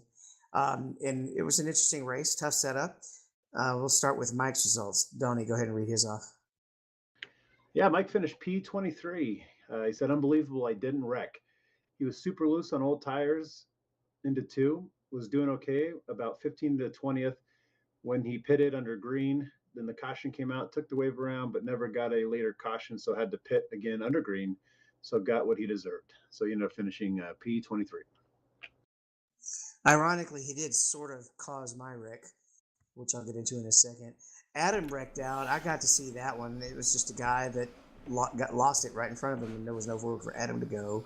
Yeah. Steven was. Oh, I'm sorry. Go ahead. I forget you were here. Yeah, I was on the top, and there was a car in the middle, and there was a guy on the bottom, and the guy on the bottom dove it in and spooked the guy in the middle, and the guy in the middle freaked out and shot right, caught me in the left front, and slammed me in the fence. So, I don't know. Yeah, Steve Thompson was pretty much the dominant of our teammates for most of the run, but the way the cautions fell, he got caught really unlucky, and then I think at that point got wrecked out and ended up finishing P29. Stevie Llewellyn, not many details, P16. Greg, you were higher than P15. You were P12. Yeah, I just changed it to P12 because I finished right in front of you, did I not? Yeah. Yeah, so the race was kind of interesting because we had, I want to say, was it 2 60-lap runs there at the end with a caution in the middle that fell in green flag pit stops for some that were running it long and then some that were kind of short pitting it. It kind of threw the strategy off, and that's where Steve Thompson got thrown off because he went down, he had to pit a little bit, I think 2 laps earlier than we were going to have to, or a couple laps earlier, and then that threw everything off because the caution came out. We were able to get around and pit under caution. They had to do the wave round with old tires, and they still weren't going to be able to make it on fuel as well. So once again, I think you'll talk about it too, but me and you saving fuel and saving the car but helped a lot. But that race was so much fun for the fact of seeing how well you could race the other guys that were trying to save tires at the same time you were too. You could see the comers and goers with people who wore out their tires, but that was one of the slickest tracks I've ever raced on at Texas. I don't like Texas. I hate Texas, especially in the new configuration, and that race was really enjoyable for me. Yeah, see what happened is the caution that I was involved in actually put us like right on the edge of a window. And I, in fact, since I had already lost all the track position, even though my car wasn't damaged, I went ahead and topped off. So I was going to be able to make it in one stop. But with what happened is there was a lot of guys who simply had to take 2 stops. So we were in the middle of the green flag stops. I still had about 6 or 7 laps left before I had to pit when the caution came out. And at first I was pretty upset because I thought it wasn't going to work out very well for me. Um, so it was almost a catastrophe because right as a car was getting a good run on me, Mike was right in front of me, and I was just going to tag behind him, and was pretty sure the guy was on the inside was going to have a clean run. But Mike got loose, and I had to duck under him to avoid him. And the other guy couldn't see that Mike got loose, and as a result came up into this to the normal inside line and turned me. No damage, and it was no fault. It was, he had no chance to react. Um, so I restarted 30. I topped the fuel off right on the edge. If we stayed green, I would have been golden because I only think probably 5 or 10 guys could have made it on fuel at that point. But the caution did fall right as a lot of people had pit, but they had to run on old tires. And I restarted in 15th and held on to come in like 13th. Well, But yeah, track, it took a lot of, you had to really drive the car with the throttle. well, and that caution threw it off because those guys that did have to take tires still had to pit again, even if the race, because the race went green, and they still had to make another pit stop. So you got a couple guys that ended up laps down that were like up in the front of the field that never really that were going to be like going for the win. They had to take the wave around. They couldn't get their tires, so they had to go ahead and take the wave around. Yeah, and then they still couldn't make it on fuel. Yeah, and on top of that, they were short. So yeah, it turned out really unlucky for a lot of other guys. All right, then we got one more result, OBR Cup, Brian. Yeah, so it's an OBRL Cup race Sunday evening at Chicagoland. So actually started P14. I thought I didn't qualify, but I did. I started in P14. I was doing fairly well. Was moved up into the top 10. And the race was staying pretty well green after a real early caution on lap 2 or 3. Stayed green for a long time. Had some green flag pit stops. Um, we had a full field of 41 cars again, second week in a row with 41 cars, and wound up getting into a little bit of a fender bender with like about 10 laps to go. Um, we were we were going too wide down the back stretch, me and another car.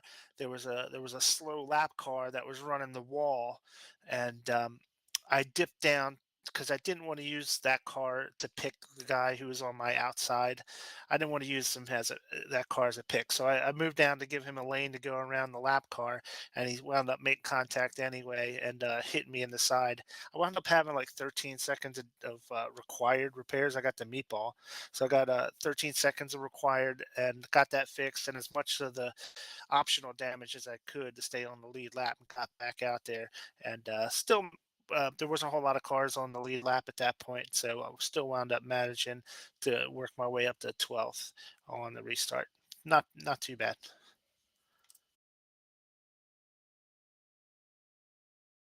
All right, so we'd like to traditionally talk about our years, and we'll kick it off. We'll just kind of go alphabetical. Adam, feel free to. Uh, you did some online racing, but you really are kind of our real life racer. Tags along, so feel free to chime in on all of those results too, because we've seen a lot of really neat pictures this year from some really large trophies that you've gotten to add to your room. Yeah, really large 4-foot trophies, and ran what 27 races this year between two carts on dirt and asphalt. Got an opportunity to run at Oxford in a front wheel drive car. Ended up winning one on asphalt, and really I had a chance for a championship, and it kind of fell apart after I won that race. And then once the asphalt season was done, I said, let's go run the last dirt race, and we went out and won that, which was surprising because I raced for a year on dirt and was not very good. And then 2 weeks ago, I met Freddie Kraft, and he was feeding me fireball shots, so that was neat. And I think I came away this year with like 10 or 12 trophies, and in 3-point series, I got third, and fourth. And the one I was close enough to win a championship in actually fell back to fourth in, which is the series I did the worst in. And my buddy ended up barrel rolling down the backstretch and beating me in points, and I haven't heard the end of it yet.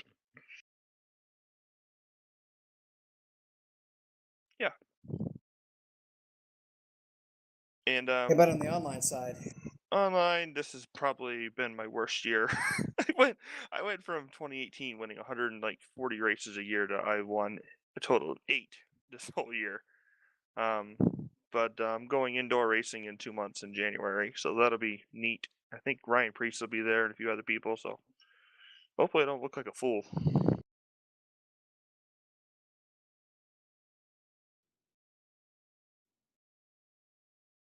Mic work? Well, Yep.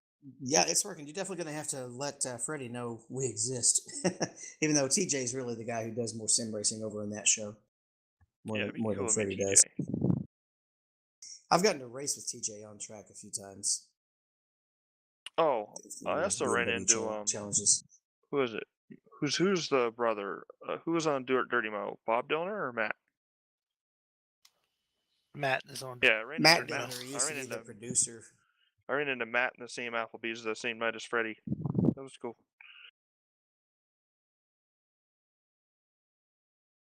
But hopefully, yeah, we can win some more races on here next year because I think I kind of hit my peak on here.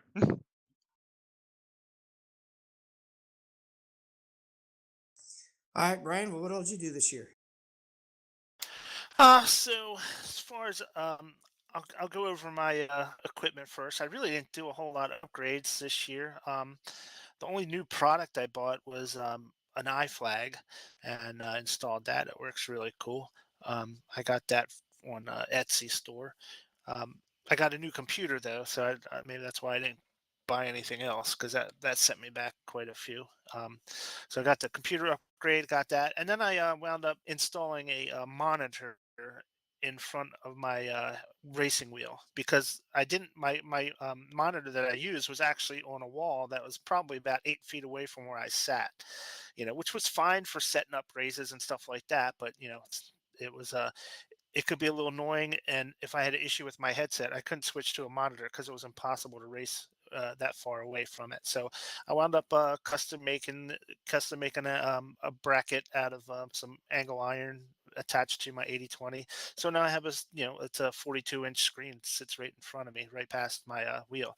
So if I needed to get out of my headset and race with that, I could do that. So and I just used a TV monitor. I had one laying around that the kids stopped using, so I didn't wind up buying a expensive monitor or anything like that. I know it's not the best thing for image clarity and refresh rates to use a TV, but that's not really why I use it. I just use it to set up these things for my VR. So um, that worked out really well. So as far as hardware, that's all I did this year. Um, you know, I did have a lot more. I did miss a lot more racing this year, mostly just because a new job that I had that took a little while to get accustomed to and get my time settled so I could really work on getting settled in. But I think I'm in a good place now with my job, so I can get back into the rig a little bit more, and I have been doing that. And look forward to next season. Looking forward to Daytona 24, which is always a blast. And don't forget, everybody out there, that December 1st is when the iRacing Black Friday discount ends. So you still got like another week to get that discount if you haven't gotten it yet.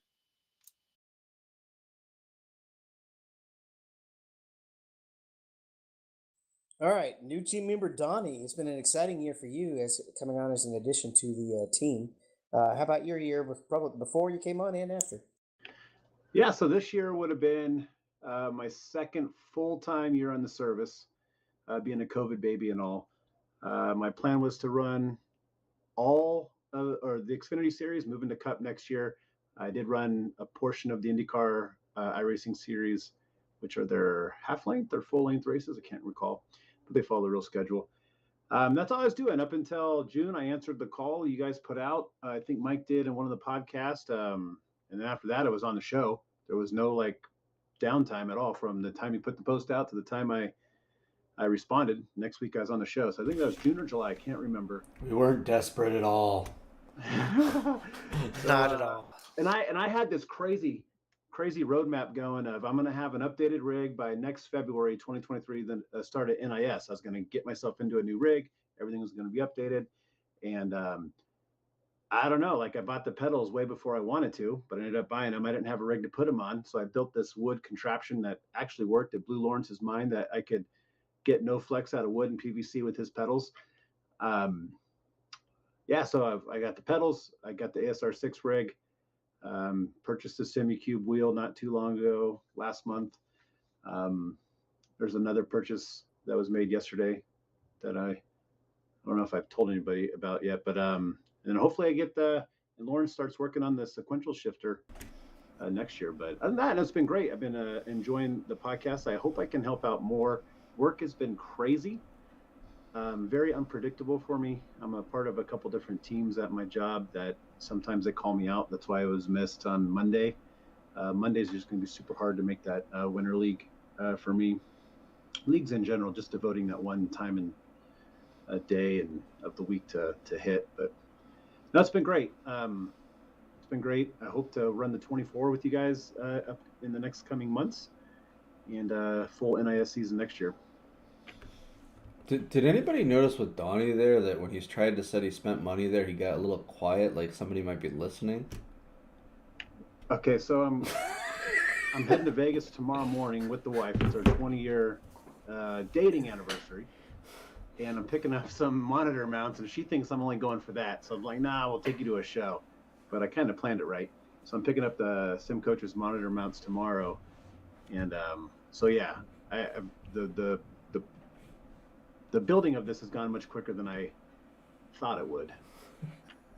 So this is the proper compromise of working on your man cave, right? You take her to a show in Vegas, and you get to pick up your equipment, but you probably don't have to put a certain poster up in your man cave. There is not one. Well, I did have a plant here. Yeah, the plant. I was babysitting that. That's gone now. Hey, plants are okay. Yeah, I guess they give me oxygen, whatnot. But there's close to 1,000 action figures over here to my left. And then behind me is all my comic books. And so there's nothing of anybody else's in this room. Hobby room. Yeah, that's all I get. My diecast over my right shoulder. I only do the 164s. And then airsoft's behind me in the closet. So yeah, when the kids move out, then I'll expand. I'll bring the Legos down from the attic and get my Lego room back. But, yeah, so it's not really a man cave. I don't come in here and hang out. I only come in here to race and stare at the freaking wall of plastic over there. But yeah, no outside sources in here. But that was basically the argument we were having for a couple of days there. And is it still a man cave if it's been overtaken Not by at all. non-man cave items? Not at all. I'm off to go run the Winter Derby. I'll catch you guys later. All right, sir. Good luck, man. See ya. Good luck. Thanks. That's in 1 minute. Yep, no practice. He's doing it Oh Mike style.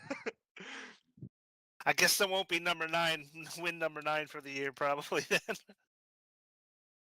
That super late model car is actually pretty damn fun to run. It's got a lot of power. And he also does have a lot of experience in it. So it won't, I mean, we make fun of Mike too, but he has a lot of experience in the Cup car as well. So He has most of his majority of wins on iRacing are from that super late model. Yeah. All right. Well, Greg, what are the majority of your wins this year?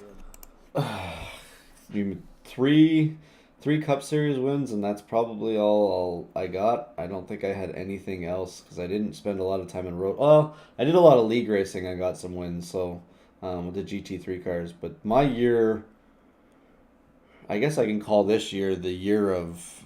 Since we were talking about man caves, this is the year of my studio being made, where I can.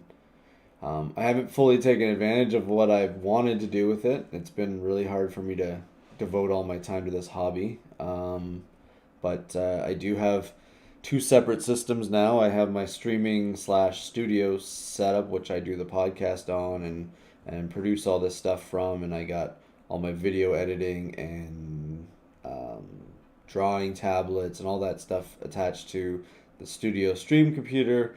And then I purposely in January went out and built a new PC, brand new sim PC with a 3080 Ti in it, Ryzen 7 series I think is the CPU, all the good stuff that I could to get a great racing PC that I could be VR, and I switched to triples for most of the year as well, racing with a new ASR 4 rig. Advanced Sim Racing's one of their. Uh, it was such a delight to purchase from Advanced Sim Racings as well, since they are a Canadian-based company. They ship for free. Obviously, it was nice to be able to do in Canadian currency because of all the trying to do the stuff gets shipped from the States or somewhere else. Always sucks converting to Canadian with the dollar rate and everything. But doing all this stuff, getting it set up, one of the best projects I undertook, probably one of the harder projects I undertook. But I would not go back um, to what I used to run. I love having triples. I love having the VR if I want to. Um, it's great to have the seat. What else have I added to it? Oh, I've done my own custom wind simulator on it with the help of Kyle from our team, with him 3D printing some of the fan mounts and also the directing for the fans for it, and he actually put together the board for me. Um, yeah, it was a good year of just a lot of upgrades externally from the sim. I didn't get a lot of racing in the end of the year, but I'm looking forward to this off season. I really have the itch to run the road series in the off season and do a lot of GT racing, and probably into the LMP2, maybe the LMP1, or whatever car they do add in here in the next couple builds for hybrids type. But yeah, I'm looking forward to running a bit more. I keep saying I'm going to get my stream going, but at some point I will be running. But I've lost a little bit of drive towards that. But we'll see where it picks up into the new year, and when I get time. This time of year is just so hard to do stuff. But yeah, I'm really excited for what 2023 brings. I do know Sunday I'll be trying to run Sebring. You should come run the LMP1 there a couple times. I'll try. All right, Tony. It's nice to have you sneak on here. How you been, and what have you been doing? Oh, a whole lot of nothing. Thanks. A lot of working. Oh, I started out the year pretty damn strong with a Daytona 500 win, and then Auto Club I got a second. Vegas I got a win. We won't talk about the Spring Phoenix, but then I won at Atlanta, and then shoulder surgery happened, and then I started to dip a little bit, and then I finally got my fourth win at Pocono. Looking at the stats here, I have 21 top fives, 11 podiums, and 7 poles. I think that's pretty much a banner year for me.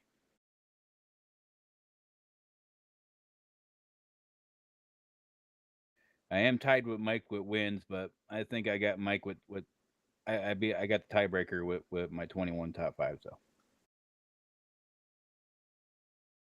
But other than that, that's been a good year, then a little bit of frustrating year, and then towards the end of the year, it kind of evened out a little bit with my best finish at Phoenix. I did get a little bit of new hardware last week. I got a new monitor stand for my 49-inch, and I bought a 27-inch monitor for up above, so I'm not using the desk that I've used for sim racing for the last 10 years. That's actually kind of nice. Opened up the dining room a little bit, and yeah, it's gonna get a little used to look up and see a monitor instead of looking to my left or my right.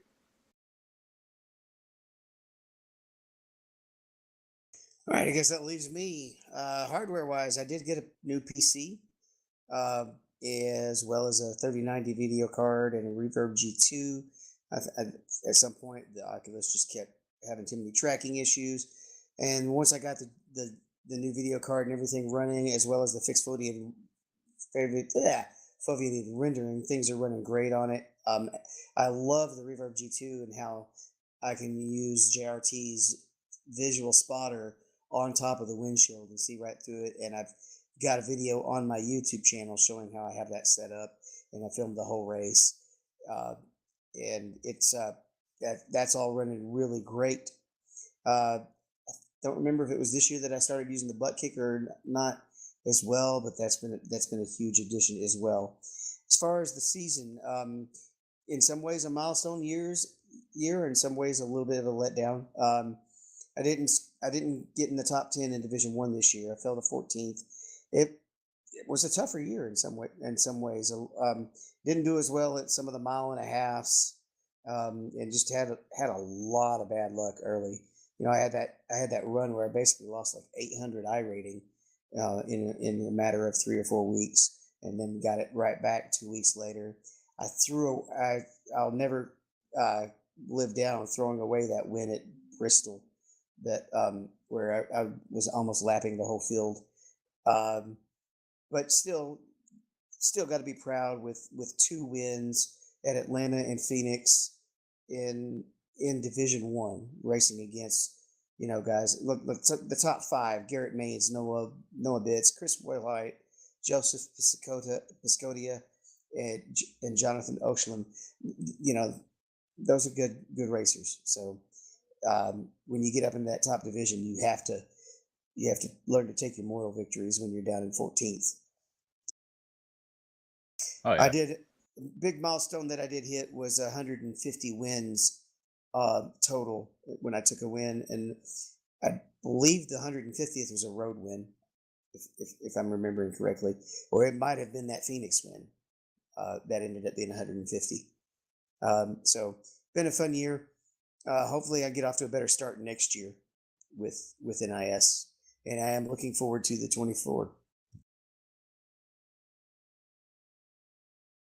Yes, I can't wait for the 24. Donnie, you're going to have fun. Let's get it. Yeah, believe it or not, even though it's December, we're starting to at least sort of plan out who's going to run what, because somebody always ends up having to back out because real life gets in the way. So we want to make sure we have enough people committed that we basically almost have too many and can get it rolling. So we look forward to that going. So that pretty much wraps up our results segment for the year. So happy Thanksgiving, everybody, and we'll finish up though with final thoughts, and hopefully Adam's race is going well. But Brian, how about some final thoughts? Yeah, just looking forward to another off season. I know I got a lot of practicing to do to get ready for Daytona, so I might start hopping on, at least taking your idea, Dave, and doing some IMSA class races, so I can get in some different multi-class sessions and stuff like that. Other than that, that's all I've been really working on. All right, Donnie. Yeah, not much that I didn't say earlier, but I did post that channel into the Discord about race results. We did have some listeners give some feedback. I'll talk with Mike as the weeks go on and see how we can incorporate that. But Cody Richardson, I believe you race with, he posted some race results. Ryan Carwile posted some race results, and David Flanagan had a really good week as well. So keep it up. It's good to have the listener feedback in there as well. It's just fun to go back and forth and see who's doing what out there. Yeah, that actually reminded me of a result. Last weekend we ran Le Mans 6 hours, and probably could have won it. He ended up wrecking in the middle of one of the stints and causing about a minute of damage, and we still came back and finished third. And he also runs top split oval with me quite a bit. Tony, final thoughts? Oh, I'm sorry, I skipped Greg. Oh, Yeah, go Tony. I'll go last. I was gonna All right, say, go Tony. let's see. I forgot a result. I did a carb cup a couple of days ago, and I got wrecked out. It was a Charlotte. You know how you start sideways? Yeah, I got wrecked there. That's my result. But yeah, I can't wait for NIS starting next year. Hopefully, we get the restart zones. Maybe we'll get a choose cone. That'd be awesome. Well, maybe be hectic, but yeah, I can't wait. 24 is gonna be awesome. Brian, you got to get Tyler hyped up. That was the MVP last year. Yeah, I know he wants to do it again. I think he ran more than any of us on the fun team. All right, well, I've been meaning to go ahead, Brian. I think you got one more. No, Set it I right was up. just gonna say, Tony. I was just gonna say Tony was right. Tyler really put in a lot of work that weekend. And we don't hear Tyler much on the show, or I don't know how much he's getting to race, but he is definitely active on giving us a better social media presence. So definitely shout out to him for that. And so with my final thoughts, I've been meaning to say this for a while, but the highlight of the year really has been the addition of Steve and Donnie to the show. I think they've really they come prepared. They know the stuff. They've added so much depth and professionalism to the show that I think it's just been a great addition. And I'm definitely glad to have you guys on here. And I also love how Donnie is always hitting me up with questions and taking my advice seriously. So that as a teacher, it actually makes you feel good when people come to you and ask you questions like that. So great additions, both of you guys. And just a salute again to the Podfather for keeping this show going. What are we approaching? We're in the 300s now, so we'll be hitting our 400th show in this next 358. Yeah. So here's to another year and to many more. Let's say 400 will probably the show I'll be back on. We'll have to definitely come up with some kind of big extravaganza.